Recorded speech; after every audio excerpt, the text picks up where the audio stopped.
Hello students, मेरा नाम सत्यम तिवारी है और सी लैंग्वेज सीखने की इस सीरीज़ में आज हम बात करेंगे बेस और पावर को कैलकुलेट करने के प्रोग्राम के बारे में। देखिए, आज की क्लास में हम लोग सीखेंगे कि किस तरह आप सी लैंग्वेज के प्रोग्राम के जरिए बेस और पावर को कैलकुलेट कर सकते हैं। हमारी आज की क्लास का ऑब्जेक्टिव यही है, write a program to calculate base and power using for loop. अपनी प्रीवियस क्लास में हम लोगों ने बात की थी फॉर लूप के बारे में, उसके सिंटैक्स और उसके इम्प्लीमेंटेशन के बारे में। आज उसी कॉन्सेप्ट को हम लोग आगे बढ़ाएंगे और फॉर लूप को एक दूसरे प्रोग्राम में इम्प्लीमेंट करेंगे और उसके जरिए अपना टास्क हम परफॉर्म करेंगे। तो आइए शुरू करते हैं। सबसे पहले हम लोग इस प्रोग्राम में देख लेते हैं अपने आउटपुट को, जिससे आपको आपका ऑब्जेक्टिव क्लियरली समझ में आ जाएगा। ये आपके सामने आपके एक प्रोग्राम का आउटपुट लिखा हुआ है। सबसे पहले यूजर के सामने एक मैसेज फ्लैश होगा, एंटर बेस एंड पावर। सबसे पहले यूजर बेस और पावर को एंटर करेगा। फॉर एग्जांपल, यूजर ने बेस एंटर किया 2 एंड पावर एंटर किया 3। जैसे ही यूजर बेस और पावर को एंटर करेगा, यूजर के सामने रिजल्ट कैलकुलेट होके आ जाएगा 8। अगर आप लोगों को बेस और पावर कैलकुलेट करना नहीं आता है तो देखिए ये कुछ इस तरह से कैलकुलेट होगा। फॉर एग्जाम्पल, मैंने लिखा 2 और 2 की पावर मैंने यहाँ पर पुटअप की 3। अब अगर मैंने 2 की पावर 3 यहाँ पर पुटअप की है तो इसका मतलब क्या होगा? इसका मतलब होगा 2 मल्टीप्लाई बाई 2 मल्टीप्लाई बाई 2। और इसका रिजल्ट क्या आने वाला है? इसका रिजल्ट आने वाला है 8। कुछ इस तरह से। तो आप लोगों को बेसिकली पता होगा कि जितनी पावर होती है उतनी बार बेस का बेस में मल्टीप्लाई किया जाता है। यही बेस और पावर को कैलकुलेट करने का तरीका है। यही प्रोसेस आज हम लोग सी लैंग्वेज के प्रोग्राम के जरिए परफॉर्म करने वाले हैं, जो कि हमारा एक यूजर फ्रेंडली अप्रोच होगा। आप बेस के तौर पर कोई भी वैल्यू दे सकते हैं, पावर के तौर पर कोई भी वैल्यू दे सकते हैं और आपका रिजल्ट कैलकुलेट होकर आपको मिल जाएगा। तो आज की हमारी क्लास का ऑब्जेक्टिव है किस तरह से हम लोग बेस और पावर को एंटर करके रिजल्ट को कैलकुलेट करेंगे। आइए अपना प्रोग्राम समझना स्टार्ट करते हैं। देखिए, यहाँ पर हमने अपना प्रोग्राम बनाया हुआ है। यहाँ पर हमारे कुछ बेसिक चीज़ें हैं, जैसे कि header files, main function, variable declaration and all. ये सारी चीज़ें आप लोग बहुत अच्छी तरह से जानते हैं। आगे सीधे प्रोग्राम की बात करते हैं। देखिए, यहाँ पर सबसे पहले यह मैसेज लगा हुआ है, एंटर बेस एंड पावर।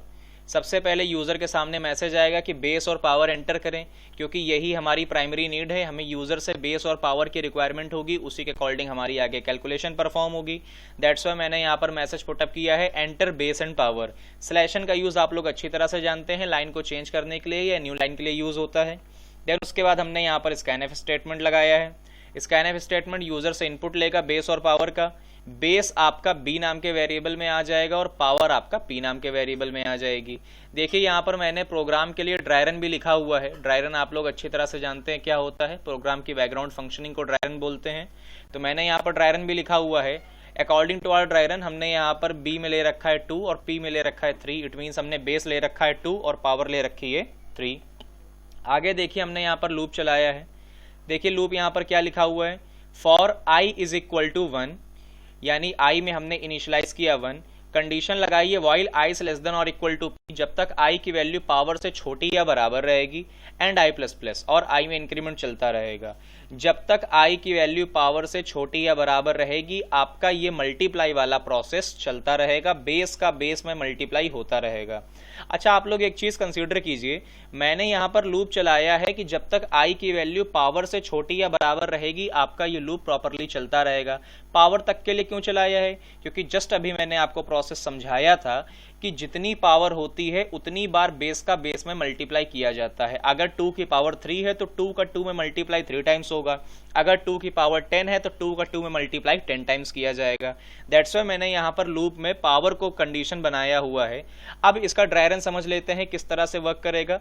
देखिए, बेस हमारे पास कितना है, 2 है, और पावर कितनी है, 3 है। अब हमने यहाँ पर लूप चलाना स्टार्ट किया। हमने आई में इनिशियलाइज किया हुआ है 1, यानी आई की स्टार्टिंग वैल्यू क्या है, आई की स्टार्टिंग वैल्यू 1 है। कंडीशन है while I is less than और इक्वल टू पी, जब तक आई की वैल्यू पावर से छोटी या बराबर रहेगी। आप देख रहे होंगे कंडीशन बिल्कुल सेटिस्फाई हो रही है, क्योंकि पावर हमारी कितनी है, पावर हमने 3 ले रखी है और आई की वैल्यू केवल 1 है। दैट्स वाई पावर हमारी कंडीशन अभी बिल्कुल सही है। लूप चलना आपका स्टार्ट होगा। जब आपकी लूप की कंडीशन बिल्कुल सही है तो लूप का इटरेशन स्टार्ट होगा। लूप के अंदर ये जो स्टेटमेंट लिखा हुआ है, R is equal to R multiply by B, ये वाला स्टेटमेंट आपका एग्जीक्यूट होगा। तो देखिए, ये आपका स्टेटमेंट लिखा हुआ है, R is equal to R multiply by B. R नाम के वेरिएबल में हमने फर्स्ट टाइम 1 ले रखा है। सब लोग बहुत अच्छी तरह से जानते होंगे ये 1 क्यों लिया गया है, रिप्लेस करने के लिए गार्बेज को। आर में हमारा फर्स्ट टाइम कितना है, आर में हमारे पास है 1, और बी में हमारे पास कितना है, अगर आप लोगों ने देखा हो तो बेस हम लोगों ने कितना ले रखा है, 2 ले रखा है। 1 मल्टीप्लाई बाई 2 रिजल्ट आपका कितना आ गया, रिजल्ट आपका आ गया 2। और ये 2 कहाँ स्टोर हो जाएगा, ये आपका 2 स्टोर हो जाएगा आर नाम के वेरिएबल में। तो अब आर की वैल्यू हो चुकी है 2। आप जानते हैं कि जब एक बार आपका लूप पूरी तरह से एग्जीक्यूट हो जाता है देन वो जाता है इंक्रीमेंट के लिए। अब i की वैल्यू इंक्रीज होगी, i की वैल्यू 1 से बढ़ के क्या हो जाएगी, 2 हो जाएगी। देखिए i की वैल्यू 2 हो गई, वो कंडीशन चेक करेगा। कंडीशन क्या लगी हुई है, जब तक i की वैल्यू पावर से छोटी या बराबर रहेगी आपका ये लूप चलता रहेगा। आपकी कंडीशन अभी भी सेटिस्फाई हो रही है, i की वैल्यू पावर से छोटी है, क्योंकि i की वैल्यू कितनी हुई है, i की वैल्यू अभी तक हुई है केवल 2, जबकि पावर हमारा कितना है, 3 है। i की वैल्यू पावर से छोटी है तो लूप आपका एग्जीक्यूट होगा। सेकंड टाइम आपका ये स्टेप क्या एग्जीक्यूट होगा, r equal to r multiply by b। अब i की वैल्यू 2 है, सेकंड टाइम ये स्टेप एग्जीक्यूट होने वाला है, r is equal to r multiply by b। r में लास्ट टाइम कितना आया था, 2 आया था।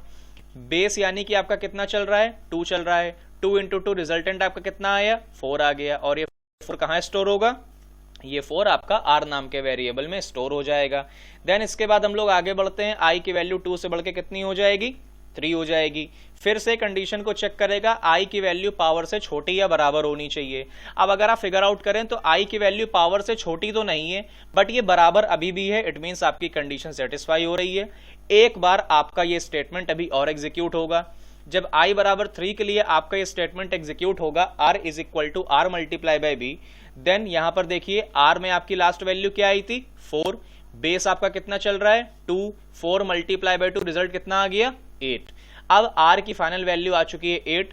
उसके बाद i की वैल्यू यहां पर बढ़ेगी, कितनी हो जाएगी, i की वैल्यू यहां पर बढ़ के हो जाएगी 4। फिर से कंडीशन को चेक करेगा, क्या आपकी कंडीशन अभी भी सही है। इस बार अगर आप देखें तो आपकी कंडीशन फॉल्स हो गई है, क्योंकि i बराबर 4 के लिए अब यह कंडीशन सेटिस्फाई नहीं होगी। i आपका ना ही पावर से छोटा है और ना ही बराबर है, इसलिए ये लूप की कंडीशन फॉल्स हो गई। और आप जानते हैं कि अगर लूप की कंडीशन फॉल्स हो गई तो क्या होगा, लूप टर्मिनेट हो जाएगा। लूप टर्मिनेट हो गया, r नाम के वेरिएबल में हमारे पास फाइनल रिजल्ट आया हुआ है, उस रिजल्ट को हम प्रिंट करा देंगे। हम लूप के बाहर आए, हमने यहाँ पर रिजल्ट को प्रिंट कराया, r नाम के वेरिएबल की जो भी वैल्यू थी उसको हमने यहाँ पर प्रिंट करा दिया। तो ये आपका प्रोग्राम था, जिस प्रोग्राम के जरिए आप लोग बेस और पावर को कैलकुलेट करके रिजल्ट को इजीली प्रिंट करा सकते हैं, रिजल्ट को आप इजीली फाइंड आउट कर सकते हैं फॉर सम अदर कैलकुलेशंस। आइए इस प्रोग्राम को कंसोल स्क्रीन पर भी देख लेते हैं कि ये किस तरह से वर्क करेगा। ये कंसोल स्क्रीन पर मेरे पास प्री टाइप्ड प्रोग्राम है, मैंने पहले से टाइप करके रखा हुआ है। तो देखिए ये हमारे पास प्रोग्राम है बेस एंड पावर का। इसे एक बार पहले कंपाइल कर लेते हैं ताकि कोई एरर वगैरह ना रहे। कंपाइलेशन हमारा सक्सेसफुल हो गया है, इसे रन करा लेते हैं। हमने इस प्रोग्राम को रन कराया। जब हम इस प्रोग्राम को रन कराएंगे हमारे सामने मैसेज फ्लैश हुआ, enter base and power. For example मैंने एंटर किया बेस 2 और पावर के तौर पर मैंने एंटर किया 2 एंटर, देन पावर दिया मैंने 3 यहाँ पर और एंटर। आप देख रहे होंगे रिजल्ट आपके सामने कितना आ गया, 8। तो ये था आपका बेस और पावर का प्रोग्राम। आई होप आपको ये वीडियो पसंद आया होगा। अगर आपको ये वीडियो पसंद आया है तो इस वीडियो को लाइक करें, अपने फ्रेंड्स के साथ शेयर करें और इस तरह के और वीडियोस को देखने के लिए सौरभ इंस्टीट्यूट के चैनल को भी सब्सक्राइब करें। Bye bye, thank you.